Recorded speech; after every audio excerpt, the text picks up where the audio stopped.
नमस्कार दोस्तों, राजेंद्र सर ने आपके लिए ये वीडियो आसान भाषा में बनाया है। इनके चैनल को सब्सक्राइब एवं लाइक भी करें। रेगिस्तान में पानी, ये शब्द सुनते ही आंखों के सामने क्या आता है? शायद मीलों तक फैला रेत का समुंदर, चिलचिलाती धूप और सूखा। लेकिन अगर ये कहा जाए कि उसी रेत के भीतर खारे पानी के एक विशाल सागर के बीचों बीच अमृत जैसा मीठा पानी छिपा है, तो आज हम अनुपम मिश्र की अद्भुत लेखनी से निकले एक अंश की दुनिया में उतर रहे हैं। यह हमें राजस्थान के मरुस्थल में ले जाएगा, जहां पानी को सहेजने की एक ऐसी कला और विज्ञान मौजूद है जो आज के इंजीनियरों को हैरान कर दे। और हमारा इरादा सिर्फ एक पुरानी तकनीक के बारे में बताना नहीं है। नहीं, बिल्कुल नहीं। ये एक पूरी तरह से अलग सोच को समझने की कोशिश है।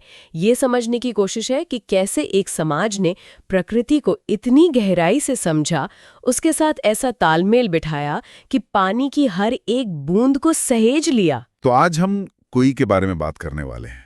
जी, आज हम कुनी नाम के एक अद्भुत ढांचे के पीछे के विज्ञान, इसे बनाने वाले कारीगरों यानी चेलवांजियों के अविश्वसनीय हुनर और इससे जुड़े सामाजिक ताने बाने की हर परत को खोलकर देखेंगे। चलिए तो फिर शुरू करते हैं।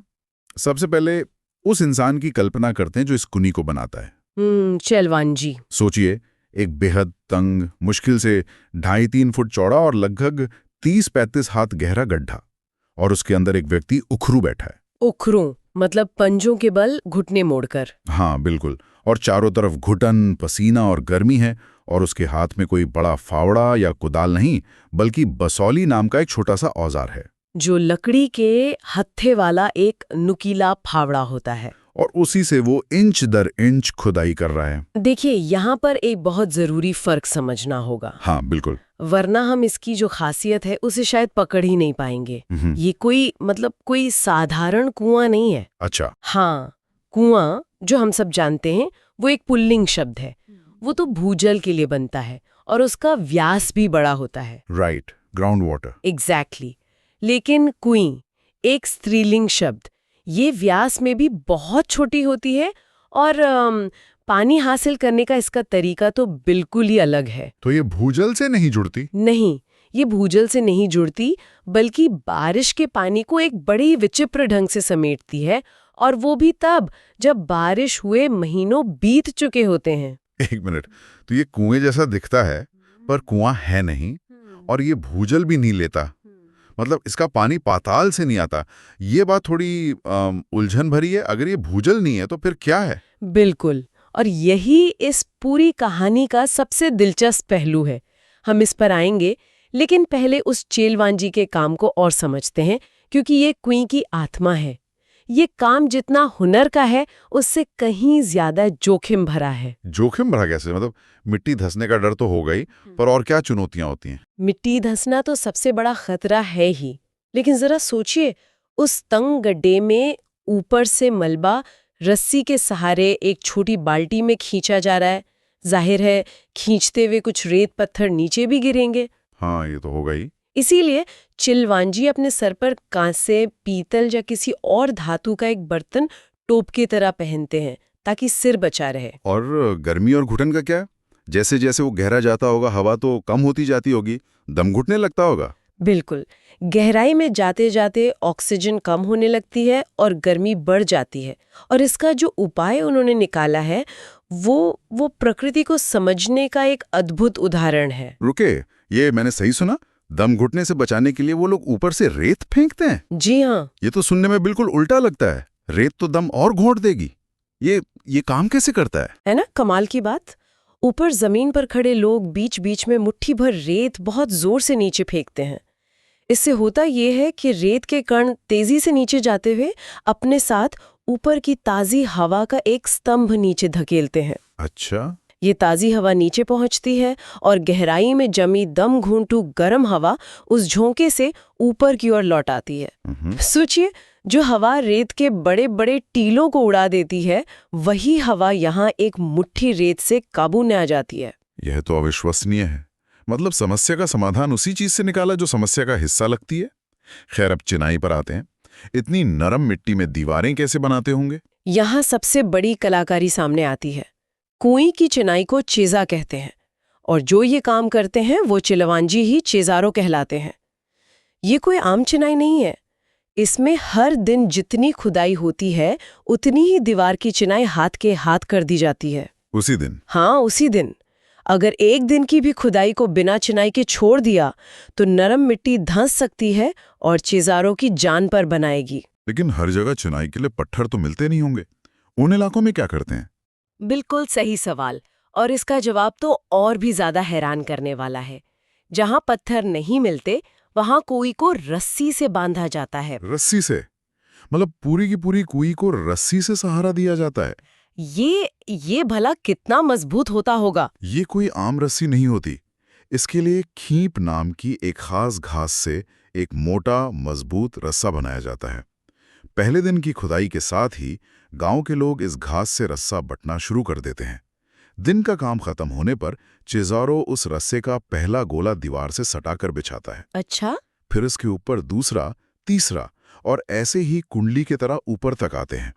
ये रस्से की दीवार मिट्टी को धंसने से रोके रखती है। और ये रस्सा कितना लंबा होता होगा, इसका कोई अंदाजा है? अंदाजा चौंकाने वाला है।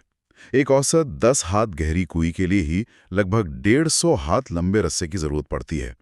और अगर कुई 30 हाथ गहरी हो तो ये लंबाई 4000 हाथ के आसपास पहुंच जाती है। 1 मिनट, 4000 हाथ? जी हाँ, 4000 हाथ। ये तो लगभग 6 किलोमीटर हो गया। मतलब क्या ये सच है? एक छोटी सी कुई के लिए इतना लंबा रस्सा? बिल्कुल सच है। वो भी हाथ से बटा हुआ। ये तो बनाने की लागत और मेहनत को किसी और ही स्तर पर ले जाता है। आज के जमाने में तो हम सोच भी नहीं सकते। बिल्कुल।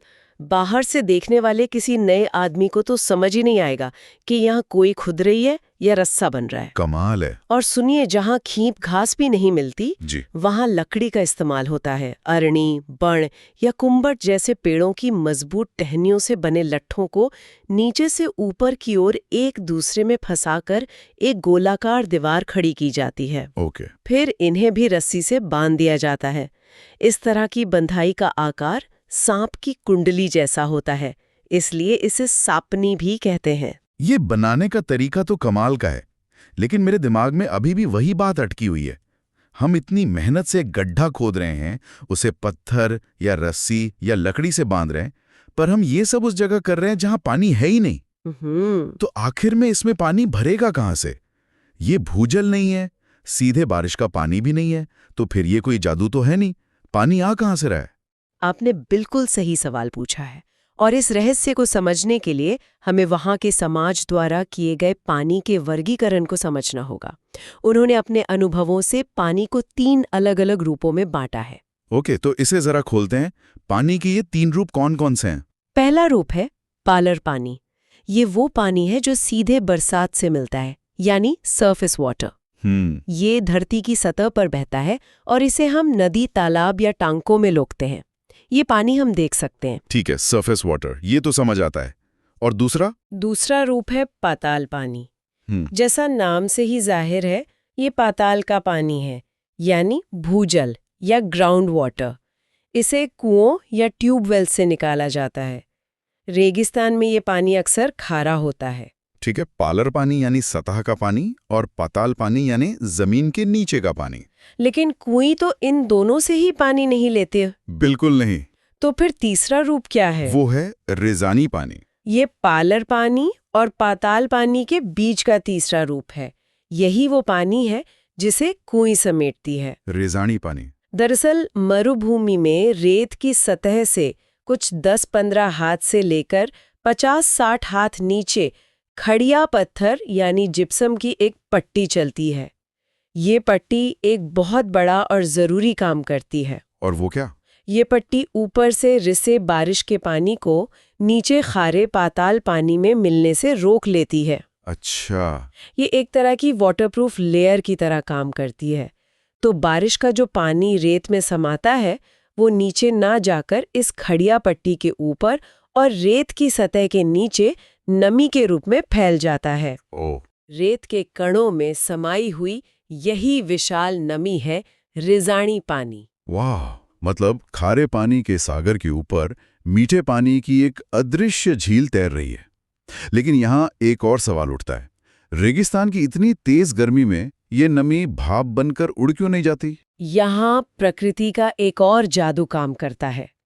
रेगिस्तान की रेत के कण बहुत बारीक होते हैं और वे चिकनी मिट्टी के कणों की तरह एक दूसरे से चिपकते नहीं हैं। अच्छा, जहाँ कण चिपकते हैं, जैसे खेतों में, वहाँ सूखने पर जमीन में बड़ी बड़ी दरारें पड़ जाती हैं।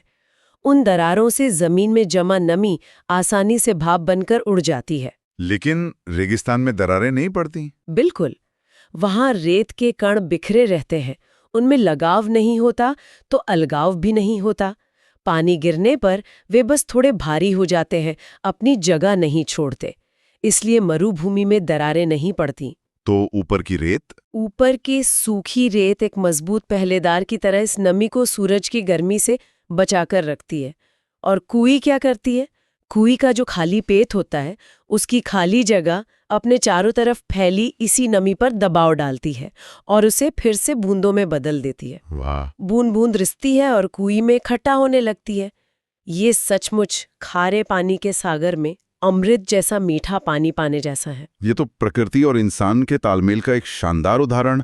मतलब कुई बनाने वालों को भूगर्भ विज्ञान की इतनी गहरी समझ थी, बिना किसी डिग्री के। बिल्कुल। अच्छा, इस विज्ञान का कुई के डिजाइन पर भी असर पड़ता होगा। जैसे इसका मुंह इतना छोटा क्यों रखा जाता है? हाँ, इसके पीछे 3 बड़े और बहुत व्यावहारिक कारण हैं। पहला, जैसा हमने समझा, पानी रेत की नमी से बहुत धीरे धीरे रिसता है। दिन भर में एक कुई में मुश्किल से 2-3 घड़े पानी ही जमा हो पाता है। बस 2-3 घड़े? हाँ, अगर कुई का व्यास बड़ा होगा तो इतना कम पानी नीचे फैल जाएगा और उसे बाल्टी से ऊपर निकालना नामुमकिन हो जाएगा। छोटे व्यास में वही पानी 2-4 हाथ की ऊंचाई ले लेता है, जिससे उसे छोटी बाल्टी या चड़स से निकालना आसान होता है। और दूसरा कारण यकीनन गर्मी से जुड़ा होगा। बिल्कुल, दूसरा कारण है भाप बनकर पानी का उड़ना। अगर व्यास बड़ा होगा तो पानी का सतह क्षेत्र बढ़ जाएगा और रेगिस्तान की तेज गर्मी में पानी भाप बनकर जल्दी उड़ जाएगा। छोटा मुंह इस कीमती पानी को भाप बनने से बचाता है। पानी बचाने और निकालने की बात तो समझ आ गई, लेकिन खुले रेगिस्तान में मुंह इतना छोटा रखने का एक कारण शायद ये भी होगा कि उसमें कुछ गिर ना जाए, जैसे रेत या कोई जानवर। इसे साफ रखना भी तो एक चुनौती होगी। आपने सही पकड़ा, यही तीसरा कारण है। छोटे मुंह को लकड़ी के बने ढक्कन से ढकना आसान होता है। इससे पानी में कचरा नहीं गिरता, वो साफ रहता है और सुरक्षित भी। अच्छा। कई कुइयों पर तो आपको ताले लगे भी मिलेंगे, क्योंकि ये पानी किसी अमृत से कम नहीं है। ताले? ये बहुत दिलचस्प है। इसका मतलब ये हुआ कि कुई किसी एक परिवार की निजी संपत्ति होती है। जी। लेकिन स्रोत में ये भी लिखा है कि ये बनती गांव की सार्वजनिक जमीन पे है। जी। ये निजी और सार्वजनिक का मेल कैसे काम करता है? यहाँ निजी और सार्वजनिक का फर्क एक अनोखे तरीके से मिट जाता है। कुई बनाने में जिस परिवार का पैसा और मेहनत लगी है, वो उसकी है। लेकिन वो जिस जमीन पर बनी है, वो पूरे गांव की है। क्यों? क्योंकि उस सार्वजनिक जमीन पर बरसने वाला पानी ही नमी के रूप में साल भर उन कुइयों को भरता है। और ये नमी सीमित है, उतनी ही जितनी उस साल बारिश हुई। अच्छा, इसका मतलब ये हुआ कि अगर कोई नई कुई बनेगी तो वो पहले से मौजूद नमी का बंटवारा करेगी। बिल्कुल। इससे पुरानी कुइयों में पानी कम हो सकता है। एकदम सही। और इसीलिए निजी होते हुए भी सार्वजनिक क्षेत्र में बनी इन कुइयों पर ग्राम समाज का एक मजबूत अंकुश लगा रहता है। तो समाज तय करता है। हाँ, बहुत जरूरत पड़ने पर ही समाज किसी नई कुई को बनाने की स्वीकृति देता है, ताकि पानी का बंटवारा न्याय संगत तरीके से हो। आज के जमाने में जब पड़ोसी इस बात पर लड़ जाते हैं कि किसने मोटर ज्यादा देर चलाई, तब सोचिए कि वो समाज कितना परिपक्व था, जो नमी के इस अदृश्य बंटवारे को भी समझता और सम्मान करता था। यह जल प्रबंधन की ऐसी गहरी सामाजिक समझ है जो आज शायद हम खो चुके हैं। अच्छा, इस पानी को निकालने का समय भी कुछ खास होता होगा? स्रोत में गोधूली बेला का एक बड़ा खूबसूरत जिक्र है। हाँ, गोधूली बेला यानी शाम के समय जब दिन भर की गर्मी कम हो जाती है और मवेशी घर लौट रहे होते हैं, तब गांव के लोग अपनी अपनी कुइयों पर पानी भरने आते हैं। और उस समय वहां एक मेला सा लग जाता है। मेला सा? उस दृश्य की कल्पना कीजिए, एक बड़े से मैदान में 30-40 कुइयां हैं और उन पर एक साथ छोटी छोटी घिरनियों या चरखियों के घूमने की आवाज आ रही है। चर्रर मर्रर की वो आवाज चरागाह से लौटते पशुओं के गले में बंधी घंटियों और उनके रंभाने की आवाज में मिल जाती है। एक अद्भुत समा बन जाता होगा। बिल्कुल, लोग अपनी बारी का इंतजार करते हैं, बातें करते हैं। 2-3 घड़े भरते ही सब अपनी बाल्टियां और रस्सियां समेट लेते हैं। कुइयों पर वापस ढक्कन लगा दिए जाते हैं। और उन्हें आराम करने के लिए छोड़ दिया जाता है। हाँ, उन्हें रात भर और अगले दिन भर आराम करने के लिए छोड़ दिया जाता है, ताकि वे फिर से बूंद बूंद करके अपनी प्यास बुझाने के लिए तैयार हो सकें। तो कुल मिलाकर कुई सिर्फ पानी निकालने का एक ढांचा नहीं है। ये रेगिस्तानी समाज के गहरे ज्ञान, उनकी अद्भुत इंजीनियरिंग और जल प्रबंधन की सामाजिक समझ का एक जीता जागता प्रतीक है। सही कहा। हमारे स्रोत में जैसलमेर के एक गांव खडेरों की ढाणी का जिक्र है, जहां एक समय 120 कुइयां थी।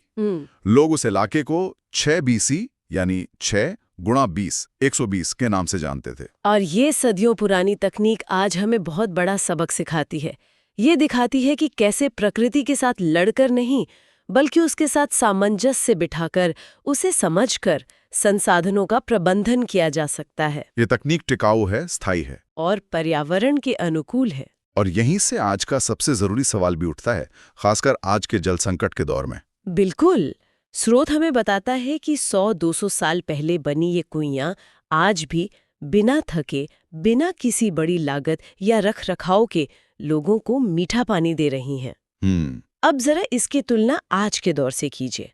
हमारी बड़ी बड़ी अरबों खरबों की लागत से बनी जल परियोजनाएं कुछ ही दशकों में दम तोड़ देती हैं। नदियों को सुखा देती हैं, हजारों लोगों को विस्थापित करती हैं। और पर्यावरण पर जो भारी बोझ डालती हैं वो अलग। तब ये सवाल सोचने पर मजबूर करता है कि असली विकास क्या है? क्या हमारी आज की जल समस्याओं का जवाब बड़े बांधों और विशाल पाइपलाइनों में है, या फिर हर इलाके की अपनी प्रकृति के अनुकूल बनी कुएं जैसी छोटी-छोटी विकेंद्रीकृत और टिकाऊ व्यवस्थाओं में? ये सवाल हम सबके सोचने के लिए है। नमस्कार दोस्तों, तो आपने इस चैनल को अभी तक सब्सक्राइब एवं लाइक नहीं किया तो अब कर दीजिए। धन्यवाद।